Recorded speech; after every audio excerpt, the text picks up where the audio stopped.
Chapter 5 Preparing for Persecution. Reports coming from the continuing stream of midnight visitors were increasingly disturbing.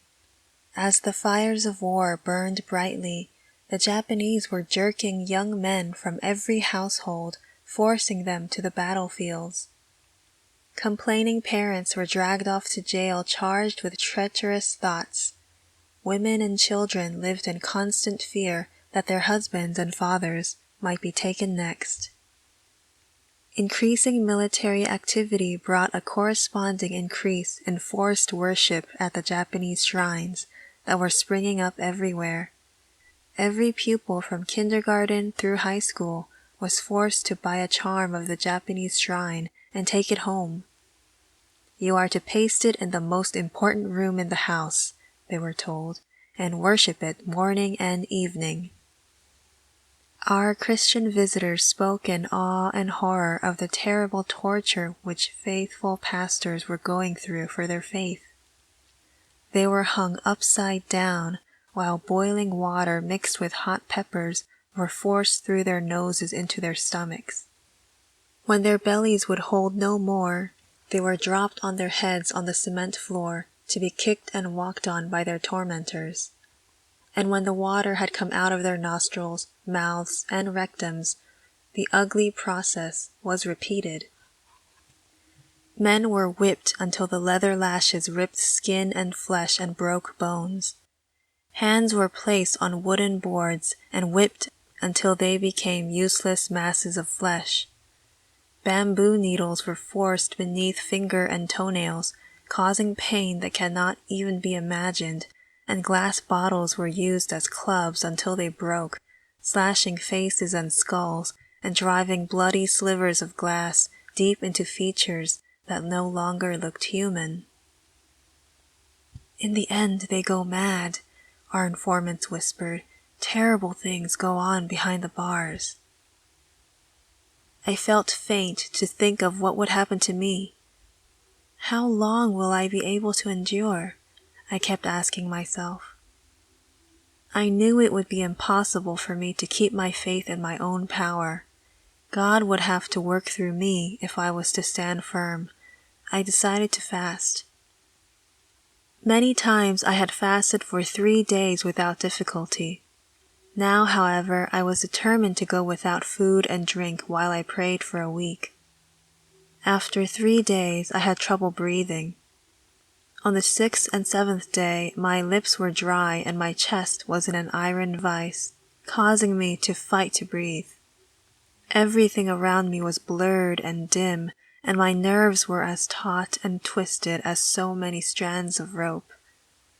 When the fast was over and my mother put water into my mouth, I raised my voice in victory, thanking God for being with me. Although I had not expected it, after the fast I was able to understand the scriptures better, and I felt a new power in my prayer. Now I felt that I could leave the fear of torture in the Lord's hands. But it was not to be so easily accomplished. As even more fearful news came to me, I became anxious again. "This time," I told Mother, "I'm going to fast for 10 days. Those 10 days were 10 months to me. The color of my eyes changed, and my breath became so offensive that nobody would come near me. My blood circulation was so low and weak that I was sure that, this time, I would die. I am quite sure that I was very close to death. "Oh Lord," I kept telling him, "this is so much better than torture." My mother and sister suffered more than I. When the fast was over, they were both so exhausted and concerned for me that they were ill. But when the 10th day finally ended, how I thanked the Lord. I was as happy as though I had conquered the world. Again, I found a peace I had never known before. I read the Bible earnestly and had a new concern to memorize important chapters against the day when I would be in prison without my Bible. On one occasion, I awoke before dawn, and, as I read my Bible by candlelight, I developed a severe headache. Never having had a headache before, I was annoyed. The medicine Mother gave me for it had little effect. "Is this what the pain will be like if I'm hit on the head by the policeman?" I asked her. "I can hardly stand it." "Let's talk to Jesus and ask him to heal it." We all prayed about my headache, but it continued without easing in intensity. The third day after we started praying, an elderly, kindly woman evangelist wearing a snow-white robe came into my room quietly not long before dawn. Even now, I don't know if it was a dream or a vision. Approaching me, she sat down and gently tapped my forehead several times. I woke up and looked around, but there was no such woman in the room.